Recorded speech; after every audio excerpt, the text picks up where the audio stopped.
ಅವು ಬಿದ್ದದಲ್ಲ, ಅವು ಬೀಳುದ್ರಲ್ಲಿ ನನ್ನ ಸ್ವರ್ವ ಬಿದ್ದೋಯ್ತು ಸಾಕು. ಇಲ್ಲೋದ್ರೆ ಸಂಪೂರ್ಣ ಇದು ಅದೇನೋ ನಿಶ್ಚಿತ. ಏನು ಮಾಡುವ, ಸ್ವರ್ವೇ ಕೈ ಕೊಟ್ಟದ್ದು ಅದಕ್ಕೆಲ್ಲ ಮೂಲ ಕಾರಣ. ಅದಲ್ಲ ಅಂತಾದ್ರೆ ಹೌದು, ರಾಜಯೋಗ ದರಿದ್ರ ಜಾತಕ. ಹಾಗಾಯ್ತು 15 ದಿನ ಮಕ್ಕಳಾಗ್ಬೇಕಿತ್ತು. ರಾಜಯೋಗ ಏನು ಅಂತ ನಾನು ತೋರಿಸ್ಕೊಡ್ತಿದ್ದೆ. ಯಾಕೆ ವಿಜಯ ಶಾಂತ ನನ್ನ ಜೊತೆಗೆ ಇರುವುದಿಲ್ಲ ಅಂತ ನಾನು ತೋರಿಸ್ತಿದ್ದೆ. ಪಾಪ ಕೆಲವರು ವಯಸ್ಸಾದ್ಮೇಲೆ ಹೀಗೆಲ್ಲ ಕುತ್ಕೊಂಡು ಮಾಡ್ತಾರೆ. ನಾವು ಅವರಂತೆ ಮಾಡ್ತೇವೆ ಹೇಳುವ ಪ್ರತೀತಿ ಉಂಟು. ಪಾಪ ಅವರು ವಯಸ್ಸಾದ್ಮೇಲೆ ಹೀಗೆ ಮಾಡ್ತಾರೆ. ವಯಸ್ಸಿದ್ದವರು ಹೀಗೆ ಕುತ್ಕೊಳ್ಬೇಕು. ಅದರ ಅರ್ಥ, ಅದರ ದಣಿವೇನು ಎನ್ನುವುದು ಸಣ್ಣ ವಯಸ್ಸಿನವರಿಗೆ ಗೊತ್ತಾಗುವುದಿಲ್ಲ. ಬಿಡಿ, ಮುಂದೆ ನೋಡಿ ಇಟ್ಕೊಂಡು ಉಂಟಲ್ಲ ದೇವರ ಹೆಣ, ಇನ್ನೆಂತ ಬೇಕು? ಆಹಾ, ಈ ಭೀಮ ಬಿದ್ರೂ ಚಂದ, ಎದ್ರೂ ಚಂದ, ಓಡಾಡಿದ್ರು ಚಂದ, ನಡೆದಾಡಿದ್ರು ಚಂದ, ಚಂದವೇ ಚಂದ. ಅವು ಬಿದ್ದದಲ್ಲ, ಅವು ಬೀಳುದ್ರಲ್ಲಿ ನನ್ನ ಸ್ವರ್ವ ಬಿದ್ದೋಯ್ತು ಸಾಕು. ಇಲ್ಲೋದ್ರೆ ಸಂಪೂರ್ಣ ಇದು ಅದೇನೋ ನಿಶ್ಚಿತ. ಏನು ಮಾಡುವ, ಸ್ವರ್ವೇ ಕೈ ಕೊಟ್ಟದ್ದು ಅದಕ್ಕೆಲ್ಲ ಮೂಲ ಕಾರಣ. ಅದಲ್ಲ ಅಂತಾದ್ರೆ ಹೌದು, ರಾಜಯೋಗ ದರಿದ್ರ ಜಾತಕ. ಹಾಗಾಯ್ತು 15 ದಿನ ಮಕ್ಕಳಾಗ್ಬೇಕಿತ್ತು. ರಾಜಯೋಗ ಏನು ಅಂತ ನಾನು ತೋರಿಸ್ಕೊಡ್ತಿದ್ದೆ. ಯಾಕೆ ವಿಜಯ ಶಾಂತ ನನ್ನ ಜೊತೆಗೆ ಇರುವುದಿಲ್ಲ ಅಂತ ನಾನು ತೋರಿಸ್ತಿದ್ದೆ. ಇರ್ಲಿ ಬಿಡಿ, ಭೀಮ ಹೇಳ್ಬಿಟ್ರು ಚಂದವೇ ಚಂದ. ದೊಡ್ಡ ಹೊಟ್ಟೆ ಕಾಣ್ತದೆ ಬಿಟ್ಟರೆ ಮತ್ತೇನು ಕಾಣ್ತದೆ? ಅಂತ ದೊಡ್ಡ ಹಲಸಿನ ಮರದಲ್ಲೂ ಕಾಣೋದು ಹಲಸಿನಕಾಯಿ. ಅದೇ ಮಾವಿನ ಮರದಲ್ಲಿ ಮಾವಿನ ಮರ ಕಾಣ್ತದೆ ಬಿಟ್ಟರೆ ಮಾವಿನಕಾಯಿ ಕಾಣ್ತಿಲ್ಲ. ನೀವನ್ನ ಕತ್ತಿ ಹಾಗೆ ಏನ್ ಬನ್ನಿ ಬನ್ನಿ ಬನ್ನಿ ಬನ್ನಿ. ಸಂತೋಷ ಬನ್ನಿ. ಓ ಆತ್ಮೀಯ ಕರ್ಣ ಭಾ, ಓ ಮಾವ ಶಕುನಿ ಭಾ, ತಮ್ಮ ದುಶ್ಯಾಸನ ಭಾ ಭಾ. ಇದು ನೋಡು, ಈ ಭೀಮಸೇನ ಬಿದ್ದ ಚಂದವನ್ನ ನೋಡು. ಏನಂದ? ಬನ್ನಿ ಬನ್ನಿ.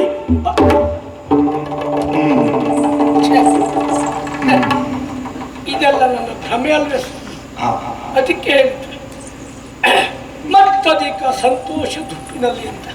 ಮನುಷ್ಯ ಅತೀವವಾದಂತಹ ಸಂತೋಷ ಆದಾಗಲೂ ಅತೀವವಾದಂಥ ದುಃಖವಾದಾಗಲೂ ತನ್ನ ತಾನು ಮರಿತಾನಂತೆ.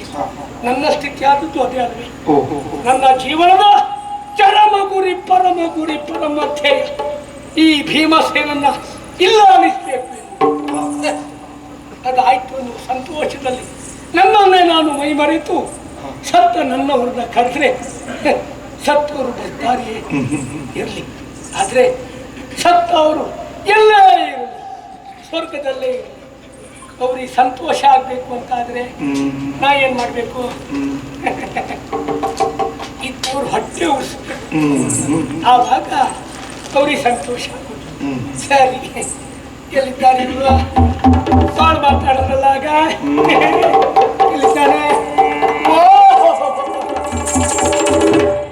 ನೋಡಿರಿ ಧರ್ಮಜ ಭಲು ಗುಣಾತಿಗಳು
ಪಾಪ ಭೂಮಿಯನ್ನು ನೋಡುತ್ತಾ ನತಮಸ್ತಕರಾಗಿ ಚಿತ್ತಾಕ್ರಾಂತರಾಗಿದ್ದಾರೆ, ದುಃಖದಲ್ಲಿದ್ದಾರೆ.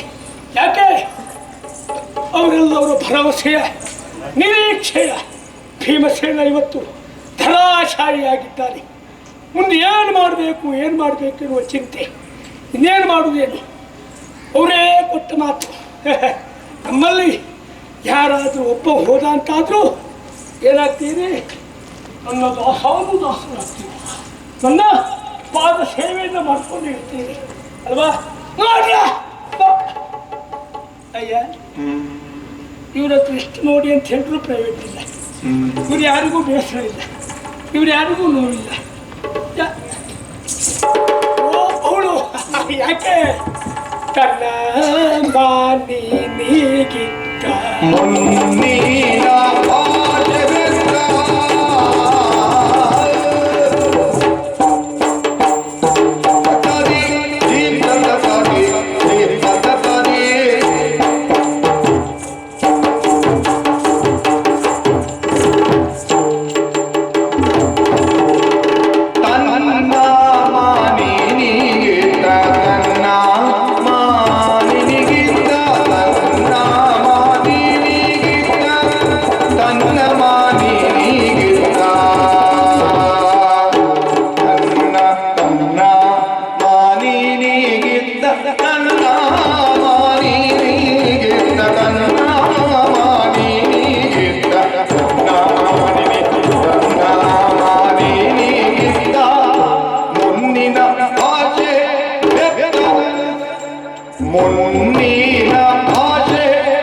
ನೋವಿಲ್ಲ, ಬೇಸರ ಇಲ್ಲ.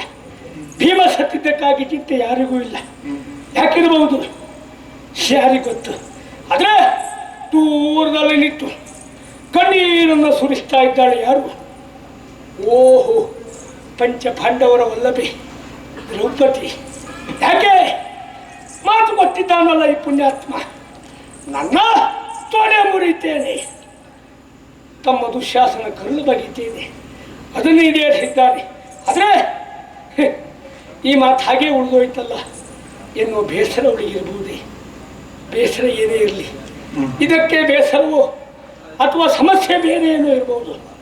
ಪಂಚವಲ್ಲಭೆಯಾದಂಥ ಪಾಂಚಾಲಿ 5 ಜನ ಗಂಡಂದಿರಲ್ಲಿ ಒಬ್ಬವು ಸತ್ತಾದ ಅಂತಾದರೆ ಮಾಂಗಲ್ಯವನ್ನು ತೆಗೆದಿಡಬಹುದಾ? ತೆಗೆದಿಡ್ತಾಳ?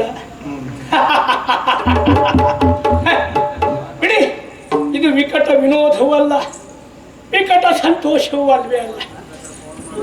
ಯಾರಿಗೂ ಬೇಸರ ಇಲ್ಲ. ಎಲ್ಲ